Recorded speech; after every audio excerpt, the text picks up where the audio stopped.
Hello everyone, welcome back to my channel cooking and gardening. आज आपली recipe आहे कुरकुरीत आणि मस्त क्रिस्पी साबुदाणा वडा. ही आपण श्रावण स्पेशल बनवत आहोत, कारण त्याचा श्रावणचा महिना चालू आहे. तर ह्याच्यात कांदे किंवा लसूण याचाही वापर न करता छानपैकी आपण मस्त क्रिस्पी असे साबुदाणा वडे बनवत आहोत. तर त्याच्यासाठी आपण 1 कप साबुदाणा घ्यायचा आहे, जे आपल्याला इझिली अवेलेबल भेटतो मार्केटमध्ये. हा असा मी 1 कप एवढा पूर्ण साबुदाण्याचं हे घेतलेले आहेत पल्स. आता याला आपल्याला स्वच्छ धुवून काढायचं आहे. तर याचं 2 किंवा 3 वेळा धुणं भरपूरच गरजेचं आहे, कारण की याच्यात जे स्टार्चचं पाणी असतं ते आपल्याला एक्स्ट्रा स्टार्च पाणी बाहेर काढावं लागतं. तर असं मी 2 ते 3 वेळा मस्त पाण्यात स्वच्छ धुवून घेतलं आहे.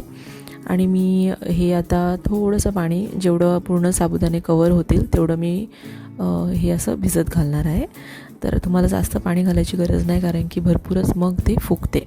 त्याच्यामुळे मग एकदमच आपल्याला पानसट नाही करायचे आहेत, त्याचे थोडे पल्स आपल्याला ठेवायचे आहेत चांगले. तर एवढं मी जेवढं साबुदाणा भिजत जाईल तेवढं मी थोडंसं पाणी एकदम कवर केलेलं आहे. तर ह्याला आपल्याला काय करायचं आहे, ओव्हरनाईट सोक करायचं आहे किंवा 5 ते 6 तासही सोक करू शकता. मी हे ओव्हरनाईट सोक केलेले साबुदाणा आहेत.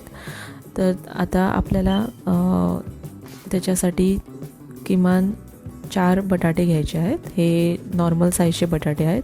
जर तुम्ही छोटे घेत असतात तर कमसे कम 6 किंवा 8 एवढे तरी घ्या. तर मी 4च घेतलेले आहेत. 1 वाटी साबुदाण्यासाठी 4 बटाटे भरपूरच चांगले किमान आहे. तर आपण याला कुकरमध्ये मस्त शिजून घेऊया, छान वेसल येईपर्यंत. ही माझी पहिली विसल झालेली आहे. आता आपण कमीत कमी 4 किंवा 5 सिटी तरी घेऊया, तर हे मस्त बटाटे उकळून शिजून निघतात. तर ही माझी लास्ट सिटी आहे आता.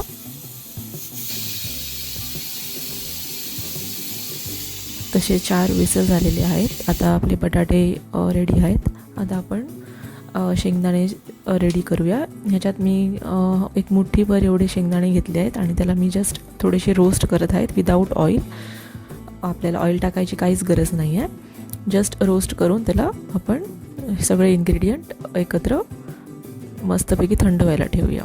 आता त्याच्यासोबत जाणारी 1 पुदिन्याची माझी चटणी आहे, ती आपण करूया. हे माझं स्मॉल बाल्कनी गार्डन आहे, त्याच्यातून मी थोडेसे पुदिन्याचे हे टॉप्स कट करत आहेत.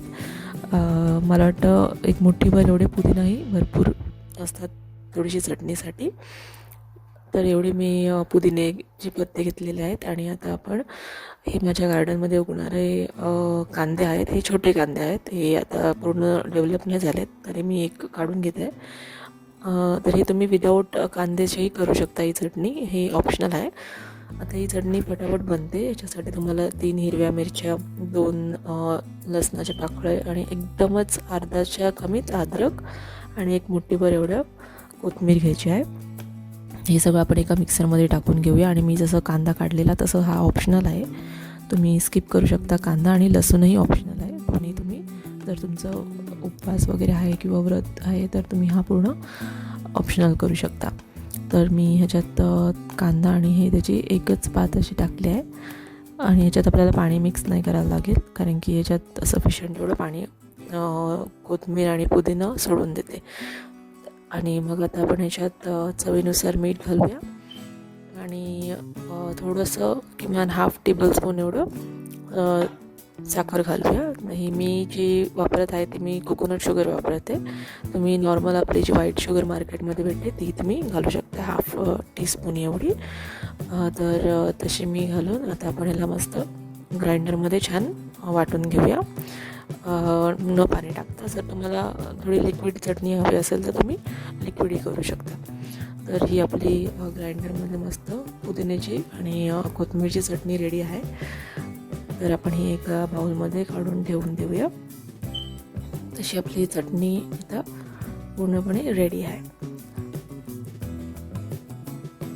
आता आपण वळूया साबुदाण्याचं पूर्ण मिश्रण, वड्याचे मिश्रण तयार करण्यासाठी. तर ही चटणी रेडी होऊन आपण साईडला ठेवून देऊया. तर ह्याच्यासाठी आपल्याला 4 मिरच्या, थोडंसं जिरं, हाफ टेबलस्पून एवढं, अर्ध अशी कमी अद्रक आणि कोरिएंडर चे लीव्स पाहिजेत किंवा कोथिंबीरचे लीव्स आपण जे म्हणतो तेवढे मुठीभर एवढे बस झाले. तर आता आपण हे साबुदाणाचे भिजत घातलेले मी मस्त फुललेत. ते मी पूर्ण ओव्हरनाईट ठेवलेले, त्याच्यामुळे छान फुलले आणि सुटसुटीत निघालेत, चिटकलेले नाही आहेत. तर आपण हे काम मिश्रण एका बाउलमध्ये काढून घेऊया. आपल्याला हे सगळं आता एक जीव करायचं आहे. आता ह्याच्यात आपण टाकूया सगळे आपले ड्राय इन्ग्रेडियंट्स, मिरची, अद्रक, जिरा आणि कोथिंबीर. त्याच्यानंतर आपल्याला थोडंसं चवीनुसार मीठ टाकायचं आहे. तर तुमच्या अंदाजे मीठही बघा.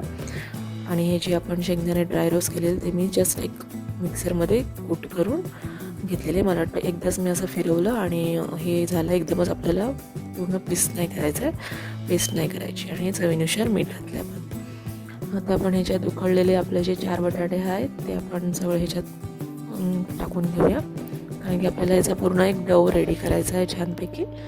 तर हे सारे बटाटे मी ह्याच्यात टाकले. थोडंसं गरम आहे, पण तुम्ही पूर्णपणे थंड करूनही टाकू शकता ह्याच्यात. तर असं हे एकत्र आपण पूर्ण एकजीव आणूया हे मिश्रण. तर ह्याच्यात काही लम्स नसायला पाहिजे, त्याचं आपल्याला काळजी घ्यायला हवं आहे, कारण की आपण जेव्हा फ्राय करू ते फुटायला नको. त्याच्यामुळे पूर्ण मिश्रण तुम्ही व्यवस्थित मिक्स करून घ्या.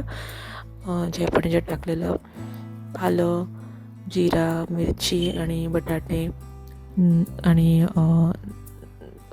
मीठ ते एकदमच कमी इन्ग्रेडियंट्समध्ये बनून जाते. हे उपवासासाठी एकदमच बेस्ट आहे. तसं आपण एकत्र एकजीव पूर्ण मिश्रण केलेलं आहे.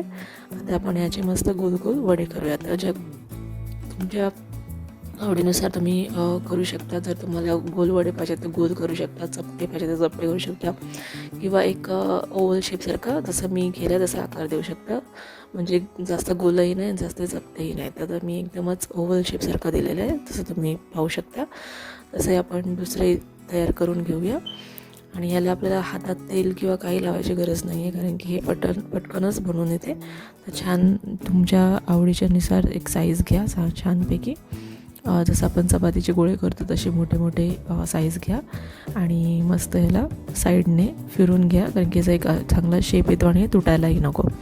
तर असे आपण सगळे वडे रेडी करून घेऊया. तर ज्या मेजरमेंटचे मी घेतले आहेत त्याच्यात कमसे कम 12 वडे तर आरामात बनवून जातात. तर बघा हे सगळे एकच शेपचे ठेवले आहेत, कारण की तळतानाही भरपूर इझी होत जातं. आता आपण एक कढई घेऊ. त्याच्यात सनफ्लावर ऑइल वापरलेलं आहे मी. तुम्ही तुमच्या आवडीचं घरात जे अवेलेबल आहे ते तुम्ही ऑइल घेऊ शकता. आणि आपण त्याला मस्त गरम करायला ठेवूया तेल. आता आपलं मिश्रण सगळं वगैरे रेडी आहे. तर हे गरम होतं आहे. आपण पाण्यासाठी एक थोडंसं आपण जस्ट साबुदाण्याचं तुकडं टाकून पाहूया. तर हे छान गरम झालेलं आहे. आता आपण वडे ह्याच्यात सोडून देऊया. आणि ह्याच्यात लक्ष ठेवायचं की मीडियम फ्लेममध्येच तुम्ही वडे तळा, नाहीतर मग आतमध्ये कच्चे राहून जातात. हे काळजीपूर्वक तुम्ही वडे ह्याच्यात सोडून द्या. आणि जर तुमच्या घरात चमचे असतील तर चमच्याने सोडून द्या, किंवा तुम्हाला जर हाताची सवय तर हाताने करा, पण केअरफुली करा. मेक शुअर करा की तुम्ही ओव्हर क्राऊड नका करू. माझ्या छोट्या कढईत 5 तर बसून जातात व्यवस्थित, आणि ते सुटून जायला पाहिजेत व्यवस्थित. तर बघा हे किमान 10 ते 15 मिनटात असे मस्त ब्राऊन होऊन जातात. आपण एक छान पलटी करून घेऊ, कारण की दोन्ही साईड मस्त कुक व्हायला पाहिजे. आता हे छान दोन्ही साईडने कुक झाले आहेत, जसं तुम्ही पाहू शकता. एकदम मस्त क्रिस्पी आणि ब्राऊन झाले आहेत ते. तर आपण एका प्लेटमध्ये खालती टिश्यू किंवा पेपर ठेवून हे काढून घेऊया, म्हणजे एक्सेस ऑइल जे आहे ते निघून जाईल. तर हे मस्त आता बघा मस्त क्रिस्पी आणि छान कलरही आला आहे त्याला. तसे ब्राऊन झाले आणि थोडे फुगलेही आहे. त्याच्यात मी काही सोडा किंवा काहीच नाही टाकलं आहे, पण हे जर मिश्रण तुम्ही व्यवस्थित काढून घेतलं तर हे छान बनतात आणि हे जास्त तेलही नाही पित. मग जर तुम्हाला अजून क्रिस्पी हवे असेल तर तुम्ही ह्याच्यात तांदळाचं पीठही टाकू शकता. जेव्हा तुम्ही मळता तेव्हा अर्धा कप तांदळाचं पीठ टाकू शकता. आता आपण दुसरा बॅचही करून घेऊया. आता हा माझा दुसरा बॅच आहे, तोही तसाच तेल मस्त गरम झाल्यावरच तुम्ही हा सोडून घ्या. आणि गरम तेलात हे पटकन असं शिजून येतं, पण हे मीडियममध्ये ठेवा, म्हणजे कच्चे नको राहायला. आणि ओव्हर क्राऊड नका करू. तुमच्या कढईमध्ये जेवढे बसतात तेवढेच हे करून मस्त ब्राऊन करून आणि एकदम क्रिस्पी करून घ्या. तर हे 10-15 मिनटात छानपैकी रेडी होऊन जाते साबुदाण्याचे वडे, आणि एवढे मस्त आणि कुरकुरीत आणि एवढे टेस्टी लागतात. तर प्लीज तुम्ही हे ट्राय करा. तसं माझा सेकंड बॅचही रेडी आहे आणि तुम्हाला याच्यात मी दाखवते आता किती मस्त आवाज येतो आणि किती सॉफ्ट आतून झालेलं आहे, आतून शिजला आहे आणि मस्त क्रिस्पी झाला आहे आणि याचा कलरही छान येतो. पहा तुम्ही आवाज ऐकू शकता.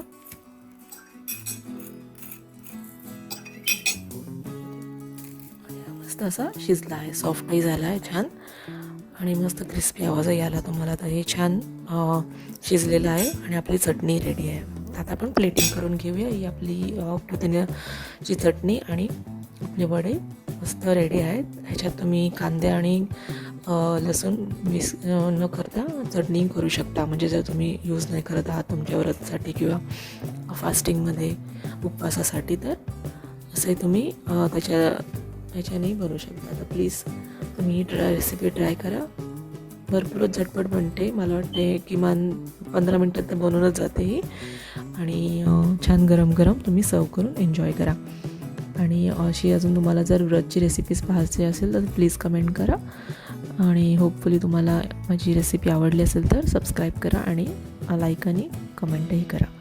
थँक्यू फॉर वॉचिंग आणि आपण भेटूया आता पुढल्या हफ्ते पुढल्या रेसिपीवर. थँक्यू.